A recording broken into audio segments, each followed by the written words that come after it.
नमस्कार दोस्तों, मेरा नाम है Anurag. Welcome back to Research Alpha. आज का हमारा टॉपिक होने वाला है एडवर्ब फ्रेज, जिसमें हम समझेंगे कि कैसे सेंटेंस में एडवर्ब फ्रेज का यूज किया जाता है। तो सबसे पहले हम समझते हैं कि एडवर्ब क्या होता है। एडवर्ब हमारी पार्ट्स ऑफ स्पीच है और बहुत ही अहम भूमिका निभाती है इंग्लिश ग्रामर में, यानी कि इंग्लिश सेंटेंस में जो भी हम बोलते हैं। जैसे मैं बोलता हूं कि शी रैन क्विकली, यहां पर अगर आप ध्यान से देखेंगे तो रैन के बारे में और बताने के लिए क्विकली आया हुआ है। तो मैंने आपको बताया कि जो एडवर्ब होता है वो हमें वर्ब की एडिशनल इंफॉर्मेशन देता है, यानी कि वर्ब के बताने के लिए कुछ अलग से एक और वर्ड आ जाता है जब, तो उसे हम कहते हैं एडवर्ब। चलिए अब समझते हैं। पहले तो क्या लिखा हुआ है एडवर्ब के बारे में उसे समझते हैं। Gives additional information about verb. देखिए एडवर्ब जो होता है वो एडिशनल इंफॉर्मेशन दे रहा होता है किसकी, वर्ब की। देखिए एडवर्ब जो बना होता है वो EDVERB इसकी स्पेलिंग होती है। इसमें आप ध्यान से देखें तो आपको वर्ब दिख रहा होगा और इससे पहले एड लिखा हुआ है।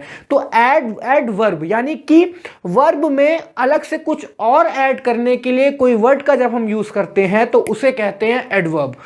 अब समझते हैं फ्रेज क्या होता है। मैंने आपको लास्ट 2 वीडियो में, जिसमें मैंने एडजेक्टिव फ्रेज और नाउन फ्रेज समझाया, उसमें मैंने आपको काफी अच्छे से समझाया था कि फ्रेज होता क्या है। देखिए फिर से मैं समझाता हूं कि फ्रेज एक ग्रुप ऑफ वर्ड्स होता है जो कि हमें पूरी कंप्लीट मीनिंग नहीं दे रहा होता है।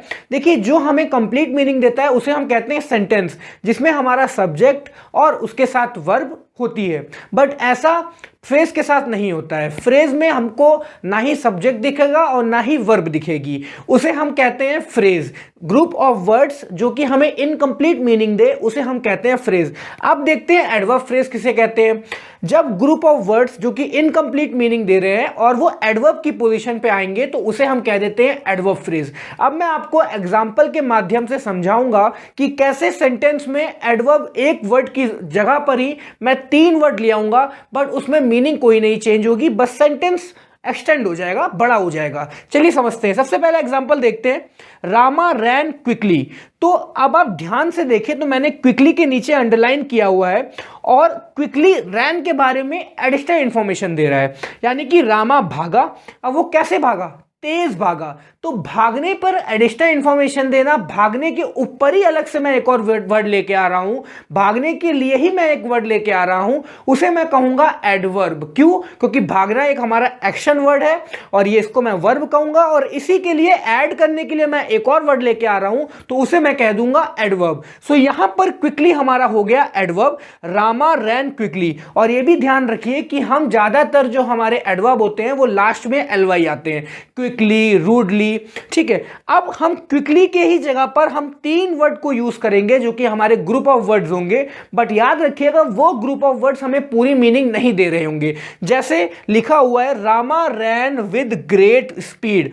अब सिर्फ आपको ध्यान देना है क्विकली की जगह पर आने वाले वर्ड्स पे। तो रामा सबसे पहले सेंटेंस में भी आया, रैन भी आया, उसके बाद क्विकली की जगह पर विद ग्रेट स्पीड आया। विद ग्रेट स्पीड ये हमारा ग्रुप ऑफ वर्ड है। जब हम सिर्फ बात करेंगे विद ग्रेट स्पीड की तो ये हमें कोई मीनिंग नहीं दे रहा है विद ग्रेट स्पीड, क्योंकि ना ही इसमें हमें कोई सब्जेक्ट दिख रहा है और ना ही हमें कोई वर्ब दिख रही है। सो यहां पर ये ग्रुप ऑफ वर्ड्स ये इनकम्प्लीट मीनिंग दे रहा है, तो ये बना फ्रेज।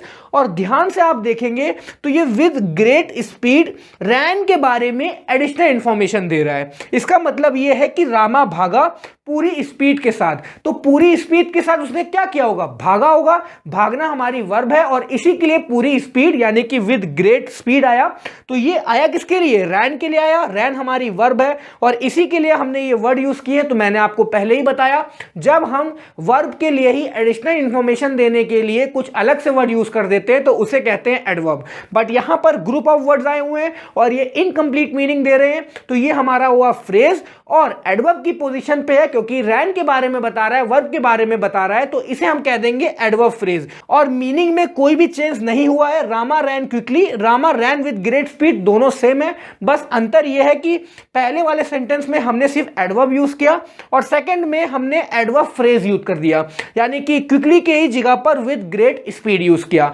अब हम सेंटेंस के माध्यम से देखेंगे कि कहां पर एडवर्ब यूज हुआ है और कहां पर एडवर्ब फ्रेज यूज हुआ है। तो चलिए समझते हैं। सबसे पहला सेंटेंस है ही आंसर्ड रूडली, उसने आंसर दिया। अब कैसे दिया? रूड मैनर में दिया, रूडली दिया, सही तरीके से नहीं दिया, ठीक मतलब कि जब उसने आंसर दिया तो वो ठीक तरीके से नहीं दिया, रूडली दिया। तो यहां पर रूडली हमें आंसर के बारे में एडिशनल इंफॉर्मेशन दे रहा है। आंसर हमारा वर्ब है और इसके बारे में जब एडिशनल इंफॉर्मेशन देगा तो उसे हम कहते हैं एडवर्ब। अब ध्यान से आप देखिएगा, इसी का एक और सेंटेंस लिखा हुआ है he answered in a very rude manner. अगर आप ध्यान से ये दोनों सेंटेंस को देखें तो इनमें कोई भी मीनिंग में चेंज नहीं है, बस अंतर ये हुआ है कि रूड की जगह पर मैं यहां पर in a very rude manner group of word ले आया हूं, और ये in a very rude manner को अगर मैं सिर्फ बोलूं तो ये हमें इनकम्प्लीट मीनिंग दे रहे हैं। क्यों? क्योंकि इसमें ना ही हमें सब्जेक्ट दिख रहा है ना कुछ दिख रहा है। किसमें? इन अ वेरी रूड मैनर में सिर्फ आप ध्यान दे तो इसे हम कहेंगे फ्रेज। और ये सब चीज आंसर के बारे में एडिशनल इंफॉर्मेशन दे रहा है। आंसर हमारा वर्ब है और इसके बारे में एडिशनल इंफॉर्मेशन ये ग्रुप ऑफ वर्ड्स दे रहा है जो कि इनकम्प्लीट मीनिंग है, इन अ वेरी रूड मैनर। तो इसे हम कहेंगे फ्रेज, और ये आंसर के बारे में बता रहा है तो ये बन जाएगा एडवर्ब फ्रेज। आई होप आपको अच्छे से समझ में आया होगा कि कैसे हमने एडवर्ब को यूज किया और उसी पोजीशन पे हम एक फ्रेज लाए जो कि इनकम्प्लीट मीनिंग देता है। वहीं पर हमने देखा कि कैसे उसने वर्ब के बारे में बताया और उसे हम कह देते हैं एडवर्ब फ्रेज। क्योंकि जब भी कोई वर्ड वर्ब के बारे में बता रहा होता है तो उसे हम कहते हैं एडवर्ब, और वहीं पर अगर कोई फ्रेज आ जाए तो उसे हम कह देते हैं एडवर्ब फ्रेज। और यह भी ध्यान रखिएगा, एडवर्ब फ्रेज जो होता है वो ज्यादातर हमारा प्रीपोजिशन से ही स्टार्ट होता है। अगर आप ध्यान से देखें तो ये इन प्रीपोजिशन है, यहां पर अगर हम ध्यान से देखें तो ये विद प्रीपोजिशन है। अब बढ़ते हैं आगे, सेकंड देखते हैं he does his work carelessly, यानी कि उसने लापरवाही पूर्वक काम करता है। वो जो भी काम करता है लापरवाही पूर्वक करता है। ध्यान से देखें तो ये डज, काम करना, कैसे करना? काम के बारे में एडिशनल इंफॉर्मेशन देने के लिए केयरलेसली आ गया, यानी कि उसका मैनर बताया जा रहा है कि वो कैसे काम करता है। कैसे काम करना? एक्शन वर्ड के बारे में और एडिशनल इंफॉर्मेशन लगा दी कि लापरवाही की तरह काम करना, सो इसे हम कह देंगे एडवर्ब। सेकंड में अगर आप ध्यान से देखें तो he does his work without any care, यानी कि वो अपना काम बिना कोई केयर के करता है। तो मैंने केयरलेसली की जगह पर ये तीन वर्ड में ले आया जो कि ग्रुप ऑफ वर्ड्स है। विदाउट एनी केयर हमें कोई मीनिंग नहीं देता तो इसे हम कहेंगे फ्रेज, और ये विदाउट एनी केयर जो ग्रुप ऑफ वर्ड्स डज के बारे में एडिशनल इंफॉर्मेशन दे रहा है कि वो काम करता है, केयरलेसली करता है या लापरवाही पूर्वक करता है। सो ये हमें डज के बारे में बता रहा है तो इसे हम कहेंगे एडवर्ब फ्रेज। क्यों? क्योंकि ये एक फ्रेज है और ये फ्रेज एडवर्ब की पोजीशन पे आया है तो इसे हम कहेंगे एडवर्ब फ्रेज। अब देखते हैं third, he is coming now. अब उसने कहा कि वो अभी आ रहा है अभी, तो यहां पर इज कमिंग हमारी वर्ब है और इसके बारे में और एडिशनल इंफॉर्मेशन देने के लिए हमने नाउ का यूज कर दिया। नाउ यहां पर हमारी एडवर्ब है क्योंकि ये वर्ब के बारे में एडिशनल इंफॉर्मेशन दे रहा है तो इसे हम कहेंगे क्या? एडवर्ब, क्योंकि ये बता रहा है कि आ रहा है। तो आने के लिए ही बताया जा रहा है, कब आ रहा है? देखिए, आने के लिए ही बोला जा रहा है कि वो अभी आ रहा है। हमने अभी तभी यूज किया तब जब मैंने आ रहा है कहा। क्यों? क्योंकि अगर एक्शन वर्ड ना होता तो मैं अभी को ना यूज कर पाता। तो इससे आप ये समझ रहे होंगे कि ये जो एडिशनल वर्ड नाउ आ रहा है वो सिर्फ वर्ब की वजह से ही आ रहा है। तो जब कोई चीज वर्ब की वजह से आ रही है तो इसका मतलब ये हुआ कि वर्ब के बारे में एडिशनल इंफॉर्मेशन दे रही है। तो जब भी कोई वर्ड वर्ब के बारे में एडिशनल इंफॉर्मेशन देता है उसे हम कहते हैं एडवर्ब। और नाउ के ही जगह पर मैंने ग्रुप ऑफ वर्ड्स यूज किया जो कि था एट दिस वेरी मोमेंट, और उससे पहले ही इज कमिंग सेम लिखा हुआ है। सो ये जो एट दिस वेरी मूवमेंट है ये ग्रुप ऑफ वर्ड्स है जो कि हमें कोई मीनिंग नहीं देता एट दिस वेरी मूवमेंट, तो इसे हम कहेंगे फ्रेज। और ये एडिशनल इंफॉर्मेशन दे रहे हैं इस कमिंग के बारे में। अगर ये इस कमिंग ना आता तो ये एट दिस वेरी मूवमेंट का कोई मतलब नहीं रहता, क्योंकि एट दिस वेरी मूवमेंट मैं तभी यूज कर सकता हूं जब ये वर्ब यूज करूं, क्योंकि ये वर्ब के बारे में एडिशनल इंफॉर्मेशन दे रहा है। सो जब कोई वर्ड एडिशनल इंफॉर्मेशन दे रहा होता है वर्ब के बारे में तो उसे हम एडवर्ब कहते हैं। बट यहां पर ये ग्रुप ऑफ वर्ड्स है है जो कि इनकम्प्लीट मीनिंग दे रहा है और एडवर्ब की पोजीशन पे आ रहा है, तो इसे हम कहेंगे adverb phrase at this very moment. और मैंने जैसा कि आपको बताया इसकी स्टार्टिंग जो होती है वो प्रीपोजिशन से ही होती है। यहां पर एट प्रीपोजिशन आया हुआ है, इससे पहले वाले सेंटेंस में विदाउट प्रीपोजिशन आया हुआ है। सो ये भी आपको ध्यान रखना है कि जो एडवर्ब फ्रेज होता है उसकी शुरुआत मैक्सिमम टाइम प्रीपोजिशन से ही होती है। लास्ट सेंटेंस देखते हैं, no such diseases were known then, यानी कि उस समय पर इस तरह की जो बीमारियां थी वो जानी नहीं जाती थी। तो अब आप ध्यान से देखें तो ये देन का जो मैंने यूज किया है वो नोन के लिए ही यूज किया है कि जानी नहीं जाती थी उस समय।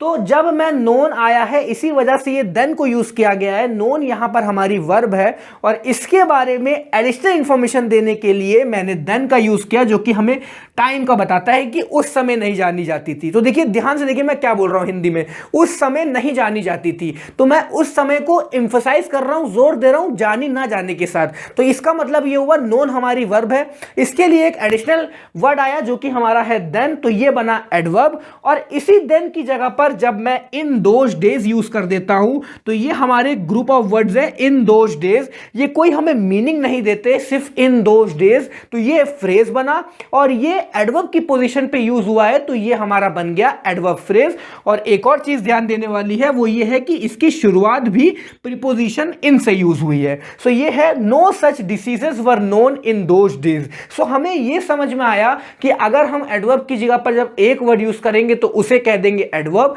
ये तो हमें पता ही है। बट वहीं पर अगर हम ग्रुप ऑफ वर्ड यूज कर दें और वो group of words incomplete meaning दे रहे हो तो उसे हम कह देते हैं एडवर्ब फ्रेज।